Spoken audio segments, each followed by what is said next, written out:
Is welcome back to VR Academy. I hope you all are doing good and this is our new biology class and in this lecture we are going to start our new biology section MCQ series. ठीक है, इसमें हम एचपीटेट medical जो exam है उससे related biology जो section के important जो भी क्वेश्चंस हैं, ठीक है, उनको डिस्कस करेंगे। अप्रोक्सीमेटली आपके साथ 300 क्वेश्चन डिस्कस किए जाएंगे। आज की क्लास में हम शुरू के 150 क्वेश्चन डिस्कस करेंगे। इससे आपको बेनिफिट क्या मिल रहा है कि जो आपका एक तो आपका कॉन्फिडेंस बढ़ेगा, अगर आपको क्वेश्चन आते हैं, ठीक है, तो अच्छी बात है। और अगर आपको क्वेश्चन उनमें से नहीं भी आते हैं तो आप एक बार फिर से अपने पीडीएफ या जो भी आपके नोट्स है उनको जाके टॉपिक को देख सकते हो, क्योंकि ये सारे क्वेश्चन पूरे सिलेबस में से है। ठीक है, सो एक आपके रिवीजन एक बहुत अच्छे ढंग से हो सकता है इन क्लासेस से। क्लियर? सो आपका ज़्यादा टाइम वेस्ट ना करते हुए हम अपनी आज की क्लास को शुरू करते हैं। सबसे पहला क्वेश्चन है हमारे पास, प्रॉब्लम क्या है इस पीडीएफ की कि जो आपको क्वेश्चन के आंसर मिलेंगे वो मिलेंगे हाईलाइटेड।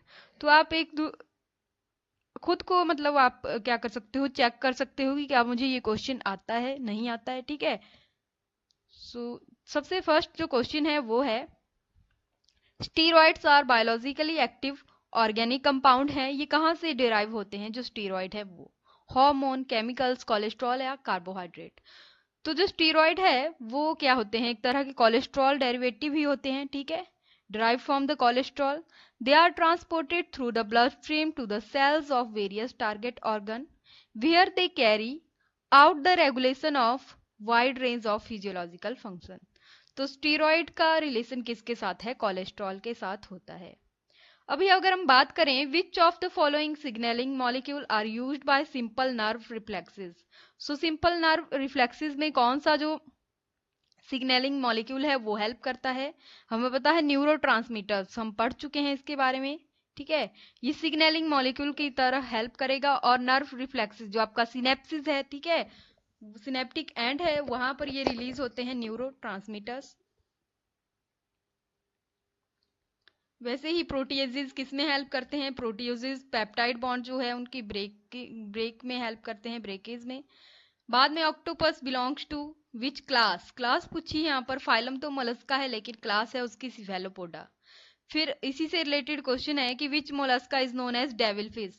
तो आपको पता होना चाहिए डेविल फिश कौन सी होती है, ऑक्टोपस होती है। तो वैसे ही क्वेश्चन जब true fish and false fishes का आता है ना, तो आपको ऐसे दिया हो जाता है डेविल फिश, ठीक है, कटल फिश, स्टार फिश। पूछा जाएगा कि इनमें से ट्रू फिश कौन सी है? Dog fish. तो आपको पता है डॉग फिश तो ट्रू फिश है, स्कॉलियोडॉन, ठीक है, कार्टिलेजिनस फिश होती है। और डेविल फिश क्या है? मोलस्का है, जो क्या है, एक तरह का ऑक्टोपस है। तो इससे आपका क्या क्लियरेंस हुई कि जो फिशेज हैं, ठीक है, ट्रू फिश, फॉल्स फिशेज, ये कौन से कॉमन नेम है, साइंटिफिक नेम क्या है उनके, ये आपको पढ़ना है। ठीक है, सो drinking too much alcohol over a long period of time results in, जो ज्यादा एल्कोहलिक पर्सन होते हैं उनको क्या प्रॉब्लम हो सकती है? तो सिरोसिस या एल्कोहलिक लिवर डिजीज उसमें हो जाती है। And rearing of silk worm for obtaining silk is known as sericulture. वैसे ही सिल्वी कल्चर यूज होता है फॉरेस्ट के लिए और पीसी कल्चर यूज होता है आपकी फिशेज के लिए। ये सारे जो कल्चर है वो आपको पता होने चाहिए। हॉर्टिकल्चर, ठीक है, बागवानी के लिए, और फ्लोरिकल्चर होता है। ये जो क्वेश्चन है इनसे आपको एक आइडिया मिल जाता है कि कौन कौन से किस टाइप के क्वेश्चन आपको और पढ़ने की जरूरत है। और हमें पता है एचपी टेट में जो आपकी लोअर एनसीईआरटी बुक्स होती है उनसे भी क्वेश्चन आते हैं, जैसे कि silk the natural form of fibre is obtain from. तो सिल्क किससे मिलता है हमें? कोकून से, ठीक है, सिल्क वॉर्म से। और जो सेरिकल्चर है, ठीक है, वो और किसके साथ उसको जोड़ा जाता है? तो मलबेरी जो प्लांट है, ठीक है, उस पे ये फीड करते हैं जो आपके रेशम कीट हैं वो, ठीक है, वो भी आपको पता होना चाहिए। Which of the following fibre is used in making parachutes, rope and sleeping bags? इस तरह के क्वेश्चन आपका जो सी टेट है ना उसमें भी साइंस पोर्शन में आते हैं लोअर क्लासेस से। जो नाइलॉन है, ठीक है, वो मेनली एक ऐसा फाइबर है जो यूज होता है to make rope, parachutes and sleeping bags. तो अगर हम बात करें which of the following plant fibre is known as golden fibre, किसको बोला जाता है? तो jute is known as golden fibre. क्यों? क्योंकि गोल्डन कलर का होता है एंड सिल्की शाइनी जो टेक्सचर इसका होता है। And the hormone erythropoietin, erythro जो वर्ड आया मतलब इरिथ्रोसाइट से रिलेटेड है। इरिथ्रोसाइट किसको बोला जाता है? यस, आरबीसी को। प्रोड्यूस होता है, कहाँ पर प्रोड्यूस होता है जो आपका हार्मोन इरिथ्रोपोइटिन है? किडनीज के अंदर। जो आपका एक्सक्रीशन वाला चैप्टर है उसकी पीडीएफ आप देख सकते हो, उसमें आपको बहुत अच्छे से ये करवाया गया है टॉपिक। सो इरिथ्रोपोइटिन एक हार्मोन है, it is secreted by kidneys. Alternatively it is called erythropoietin. Haemopoietin क्योंकि रेड ब्लड सेल्स की फॉर्मेशन में हेल्प करता है, उनका रेड कलर किसके कारण होता है? हीमोग्लोबिन के कारण होता है, ठीक है। हीमोपोइटिन, हिमेटोपोइटिन भी इसको बोला जाता है। This hormone is responsible for promoting the formation of red blood sales in the bone marrow. इससे आपको एक और क्वेश्चन क्लियर हो गया। इरिथ्रोपोइटिन तो बन रहा है कहाँ? किडनीज में, लेकिन रेड ब्लड सेल इरिथ्रोसाइट की फॉर्मेशन कहाँ होती है? बोन मैरो के अंदर। The process of production of red blood cells is known as erythropoiesis. देखिए एक क्वेश्चन से आपके अगले कितने क्वेश्चन क्लियर हो रहे हैं, ठीक है। सो एक्सेसिव और over production of erythropoietin hormone. Erythropoietin किसकी फॉर्मेशन कर रहा है? रेड ब्लड सेल्स की। तो इरिथ्रोपोइटिन का अगर ओवर प्रोडक्शन होगा तो मतलब रेड ब्लड सेल्स भी बहुत ज्यादा अमाउंट में बन रहे हैं, और उसको क्या बोला जाएगा? पॉलीसाइथीमिया, ठीक है। Excessive erythropoietin result from chronic exposure to low oxygen level, ठीक है, और from rare tumours that produce high level of erythropoietin.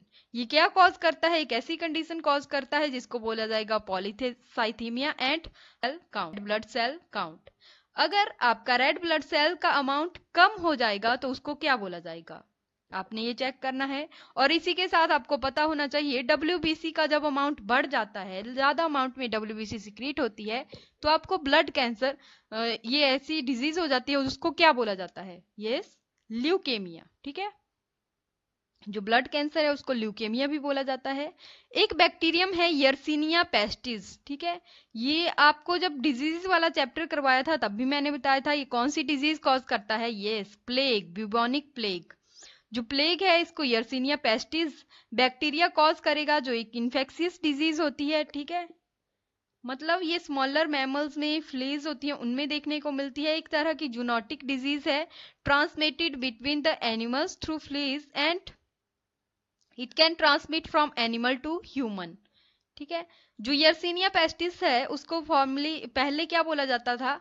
Pasteurella pestis, ठीक है। फिर है आपके पास जो क्रूसफेल्ड जैकोब डिजीज है, ठीक है। ये किसके कॉन्ट्रैक्टेड ओनली इफ, कैसे होती है? ये ह्यूमन के अंदर होती है, हमें पता है। क्रूसफेल्ड जैकोब डिजीज किसके द्वारा होती है? प्रायोन्स के द्वारा, ठीक है। प्रायोन्स क्या होते हैं? प्रोटीन, जो इन्फेक्शियस पार्टिकल होते हैं प्रोटीन के, उनको प्रायोन्स बोला जाता है। इनके द्वारा होती है क्रूसफेल्ड जैकोब डिजीज, किसके अंदर? ह्यूमन के अंदर। और कैटल्स में इसी के साथ एक मिलती जुलती डिजीज है जिसको क्या बोला जाएगा? मैड काउ डिजीज, ठीक है। मैड काउ डिजीज इसको बोला जाएगा बोवाइन स्पॉन्जीफॉर्म एनसीफेलिस, ठीक है। जो यानी उनके ब्रेन में को इफेक्ट करती है। और ह्यूमन वर्जन है इसका जिसको क्या बोला जाएगा? क्रूसफेल्ड जैकोब डिजीज। कैसी होती है ये ह्यूमन के अंदर? जब कई बार होता है बीफ ईटिंग, मतलब जो नॉन वेजिटेरियन पीपल होते हैं, ठीक है, उनमें ये मेनली देखने को मिलती है। उनका जो सेंट्रल नर्वस टिश्यू है, ठीक है, वो भी कई बार क्या हो जाता है? डैमेज हो जाता है, जैसे जो कैटल है उनका हुआ होता है, ठीक है। सो इससे आपको वैसे इस तरह के क्वेश्चन इतने डिफिकल्ट पूछे नहीं जाते कि किससे किसके साथ मैच करती है। पूछा यही जाएगा कि प्रायोन कौन सी डिजीज कॉज करेंगे। बट जब हम इस लेवल के क्वेश्चन पढ़ते हैं तो आपके टॉपिक ज्यादा क्लियर हो जाते हैं, ठीक है। तो अभी आपको पता लग गया होना कि प्रायोन से कौन सी कैटल्स में होती है बीएससी, ठीक है। और ह्यूमंस के अंदर इसी की जो कॉन्ट्रारेक्टरी जो डिजीज है वो होती है क्रूसफेल्ड जैकोब डिजीज, ठीक है। Which of the following can not transmitted by infectious droplet. किन में से कौन सी डिजीज है जो इन्फेक्शियस ड्रॉपलेट ट्रांसमिट नहीं कर रहे होते हैं? क्या रूबेला है, इन्फ्लुएंजा है, कॉमन फ्लूड? कोई भी नहीं, क्योंकि कैन नॉट पूछा है, क्योंकि सारी जो है वो ट्रांसमिट होती है इन्फेक्शियस ड्रॉपलेट के थ्रू, ठीक है।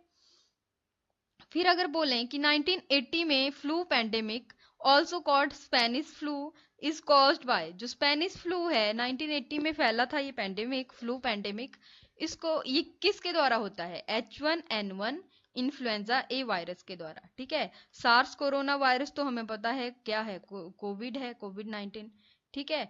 वैसे ही जो स्पाइनिश फ्लू है, ये नेम दिया गया है किसको? इन्फ्लुएंजा को या फ्लू को, जो कॉज होता है H1N1 वायरस के द्वारा, ठीक है। ये स्टार्टेड हुआ था इन सम टाइप ऑफ वर्ड, यानी ये एवियन ओरिजिन है। वैसे ही निपाह वायरस आपने नाम सुना होगा। ऐसे जो क्वेश्चन है ये आपके जनरल नॉलेज की पोर्शन में भी आ जाते हैं। निपाह वायरस क्या है? बर्ड्स के थ्रू ही फैलता है, यानी मेनली बैट्स के थ्रू, ठीक है। Nipah virus is an emerging zoonotic virus that can be transmitted to human from animals, both wild and domestic. Fruit bats of the Pteropodi family are natural host of Nipah virus. फिर है पैलियोएंथ्रोपोलॉजी is the study of. जो पैलियोलॉजी है, ठीक है, palaeontology वो fossil से related है। Anthropology किसके लिए वर्ड यूज होता है? एंथ्रोपो ह्यूमंस के लिए जो फॉसिल्स हैं अर्ली ह्यूमंस के और उनके एंसेस्टर के, उनकी स्टडी को ही पैलियो एंथ्रोपोलॉजी बोला जाता है। यानी इससे आपको क्या पता लग रहा है कि ये जो फॉसिल्स है इससे रिलेटेड अभी आपने क्वेश्चन पढ़ने हैं अपने पीडीएफ या नोट्स जो भी है वो जाके। होलोटाइप क्या होता है? ठीक है, होलोटाइप होता है a single physical example of an organism known to have been used when the species was described. ये यानी आपकी जो टेक्सोनॉमी है उसमें जनरली यूज होते हैं, ठीक है। होलोटाइप, आइसोटाइप, है ना। ये क्या होता है होलोटाइप की अगर हम बात करें, ये सिंगल स्पेसिमन को शो कर रहा होता है, ठीक है। ऐसे स्पेसिमन को जो मतलब यूज होता है originally published and produce description of taxon. ये सिंगल एग्जांपल है किसी भी ऑर्गेनिज्म का, ठीक है, जो टैक्सोनॉमी में हेल्प कर रहा है। किसी जो आपको कोई मतलब टैक्सॉन मिला, ठीक है, कोई ऑर्गेनिज्म मिला, उसकी आपने क्या करनी है? आइडेंटिटी का पता करना है। अगर इसके साथ मिलता जुलता सिर्फ सिंगल फिजिकल एग्जांपल है ऑर्गेनिज्म का, ठीक है, उसको होलोटाइप बोला जाएगा। वैसे ही जो बोन की study, structure of bone, skeletal elements, ठीक है, और बोन की मॉर्फोलॉजी की स्टडी को क्या बोला जाएगा? ऑस्टियोलॉजी। वैसे ही एंटोमोलॉजी इंसेक्ट की स्टडी, ठीक है। आपको पता होना चाहिए कौन सी स्टडी किससे रिलेटेड है। हर्पेटोलॉजी क्या होता है, ठीक है, बताइए।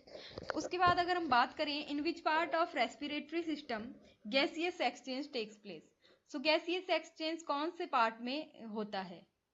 यस, एल्वियोलाई के अंदर। एल्वियोलाई क्या होते हैं? टाइनी पोर्स होते हैं। जब रेस्पिरेटरी सिस्टम पढ़ाया गया था आपको तब आप उधर देख सकते हो एल्वियोलाई में क्या होता है। जो फाइनल गैसियस एक्सचेंज होता है वो होता है एल्वियोलाई के अंदर, ठीक है। उसके बाद अगर हम बात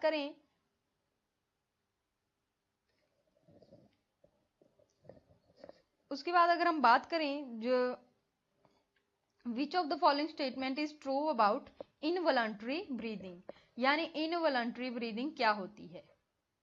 सो इनवॉलंटरी ब्रीदिंग की अगर हम बात करें, so it can be controlled by bronchioles. Involuntary एक होती है वॉलंटरी, एक होती है इनवॉलंटरी। हमें पता है ब्रीदिंग क्या होती है, आपकी इच्छा से थोड़ी आप सांस ले रहे होते हैं, ठीक है। इनवॉलंटरी होती है हमारी ब्रीदिंग, क्योंकि इनको कंट्रोल कौन कर रहा है? ब्रेन का कौन सा पार्ट? Yes, medulla oblongata. जो आपका नर्वस सिस्टम है, न्यूरॉन है, ठीक है, मेडुला एंड पॉन्स रीजन का, ठीक है, वो कंट्रोल कर रहा होता है आपकी ब्रीदिंग एंड रेस्पिरेशन को। तो आपको पता होना चाहिए कौन सा पार्ट है वो। विच of the following gas is released out during the process of respiration. So respiration के दौरान कौन सी गैस रिलीज होती है? Carbon dioxide. और हम कौन सी इनहेल करते हैं? वो है ऑक्सीजन। उसके बाद अगर हम बात करें which of the following are the part of human respiratory system. पता है ट्रैकिया भी रेस्पिरेटरी सिस्टम का पार्ट है, डायफ्राम भी, एंड लंग्स तो है ही। टाइनी फोर सैक्स होते हैं, tiny air sacs human lungs के अंदर, उनको क्या बोला जाता है? एल्वियोलाई, ठीक है। Which of the following is functions by filtering and keeping the mucus and dirt away from the lungs. तो सीलिया होते हैं, वो हेल्प करते हैं इसको। Maximum volume of the air contained in the lung by full forced inhalation, ठीक है। जितनी मतलब लंग के अंदर कैपेसिटी है कि कितनी एयर हमारे लंग्स के अंदर आ सकती है फुल फोर्स्ड इनहेलेशन के बाद, उसको क्या बोल सकते हो आप? It is known as total lung capacity. ठीक है। उसके बाद बात करें which of the following is correct regarding the larynx. तो लैरिंग्स हमें पता है, इसको वॉइस बॉक्स बोला जाता है। ठीक है। इसके पास वोकल कॉर्ड्स होते हैं। ये क्या प्रिवेंट करता है? इन्वेडिंग पैथोजेंस को प्रिवेंट करता है ताकि वो ट्रैकिया के अंदर ना आ सके। ठीक है। ये ऑर्गन है जो किस चीज से बना होता है? कार्टिलेजिस से, और कनेक्ट करता है फेरिंग्स को ट्रैकिया के साथ।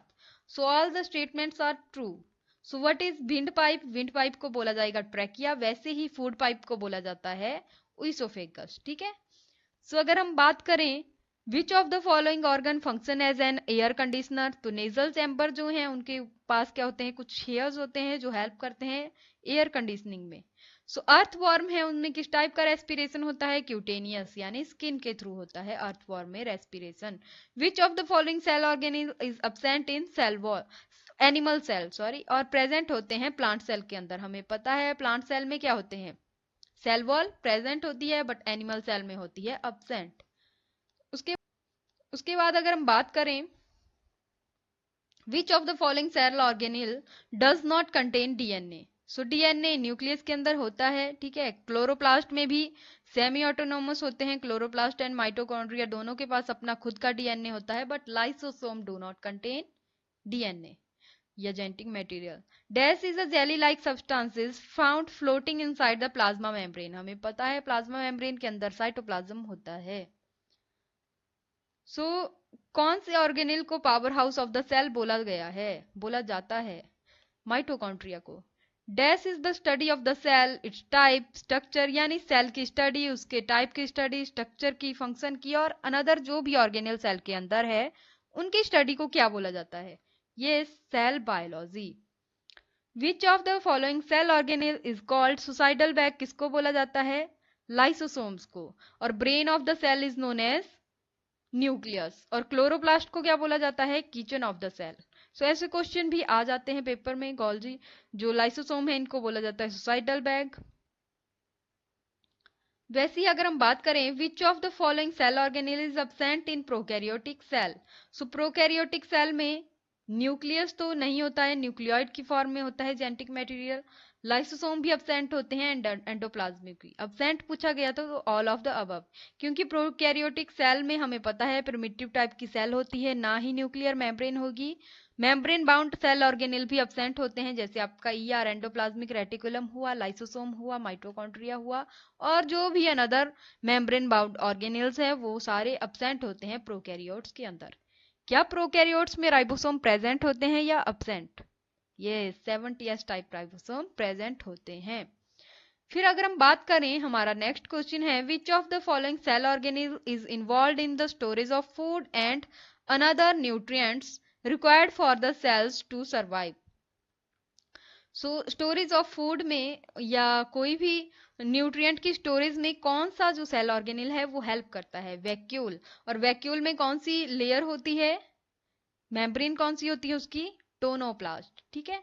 अगर हम बात करें which of the following cell organelle is involve in the break down of organic matter और इंटरसेलुलर डाइजेशन या सुसाइडल बैग, कौन सा है वो? Lysosome.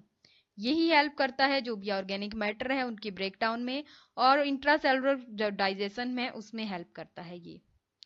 Dash involve in the synthesis of phospholipids, question important है, पूछा जाता है। फॉस्फोलिपिड्स की जो सिंथेसिस है उसमें कौन सा आपका हेल्प करता है ऑर्गेनिक?